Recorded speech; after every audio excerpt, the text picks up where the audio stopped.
Because I shot a deer. Yeah, because you shot a deer. Give me 5. Hey, we gotta go get her now, don't we?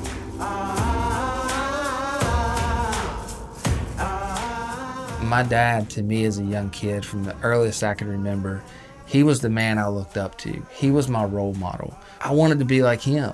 You know, from the time I can remember, I wanted to be by his side. Wherever he went, it didn't matter. And fortunately for me, one of his biggest passions was hunting and fishing. So I grew up hunting and fishing with my dad. He taught me how to hunt and fish in the mountains of West Virginia, and I wouldn't trade it for the world. I remember him talking as I was a little guy about how much he would love to go on a moose hunt. That was his dream hunt.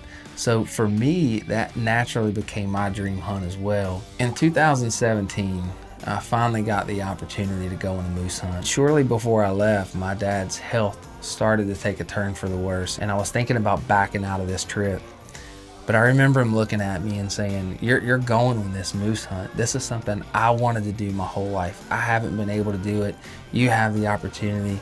You're going to do it. We're out of light, and I think the hunt's over, so we're going to head back to the lodge. We're going to eat up, get cleaned up, and head back to the States tomorrow. About 3 months after I returned home from my moose hunt, my dad's health really took a turn, and my dad passed away. You know, this is the man that made me the person that I am. It taught me how to hunt and fish, the person that I looked up to my whole life. Just something that I don't know, I couldn't have prepared for. You can't prepare for something like that. And you know, when you lose somebody like that, it hurts. It hurts really bad. And it was down and out for a while. It's one of those things like, yeah, I don't want to hunt again. I don't want to fish again. But as some time went by, the more I thought about it, you know, that's not what he would have wanted. That's something he was proud of. You know, it's something we did together, something that he would want me to pass on to my children. So I knew I had to get back on the saddle and get back out there. Well, we're getting loaded up here in the boat, headed out to the end of the lake. We've got a fairly decent morning. I mean, everything's covered in frost. It's about 30 degrees. It's going to warm up a good bit throughout the day. But this really should be the last warm day we have. But this morning should be really good. So we're going to try to hurry up, get to the end of the lake, and hopefully get lucky.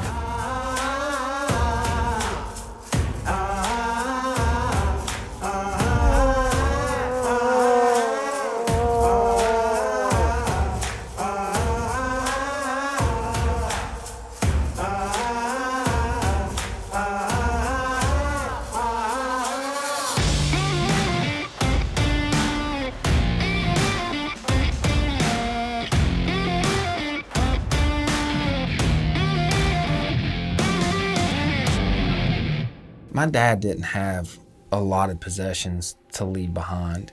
And as we were going through his stuff, I found this knife. As I looked at it, it brought back so many memories. And as I was scheduling the dates for my 2018 moose hunt, I immediately thought about my dad, and I thought about that knife.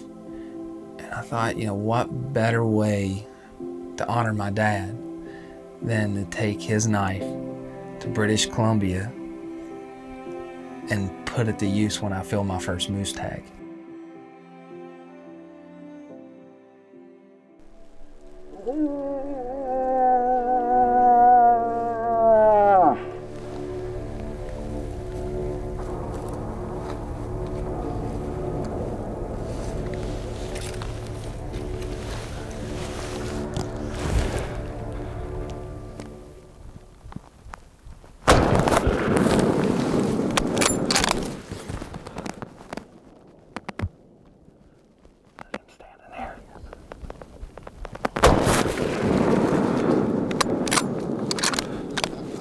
Huh?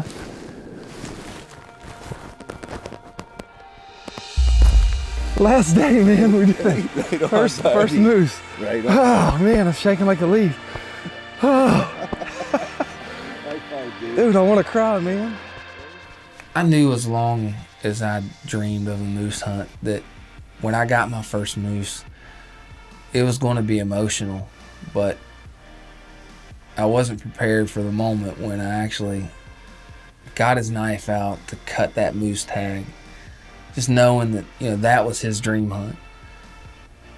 was thinking, he probably never thought his knife would get used to cut a moose tag in British Columbia.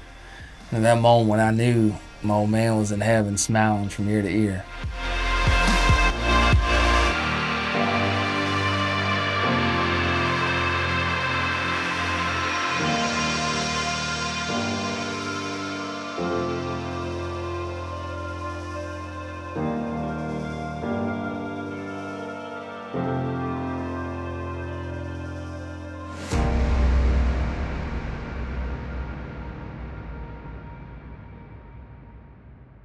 Now, as I'm taking my kids out, creating memories with them with this same knife, just as my dad did with me as a young kid, I hope someday that they'll be using this same knife, carrying on the tradition, creating new memories, and someday share it with their kids, and so on and so on.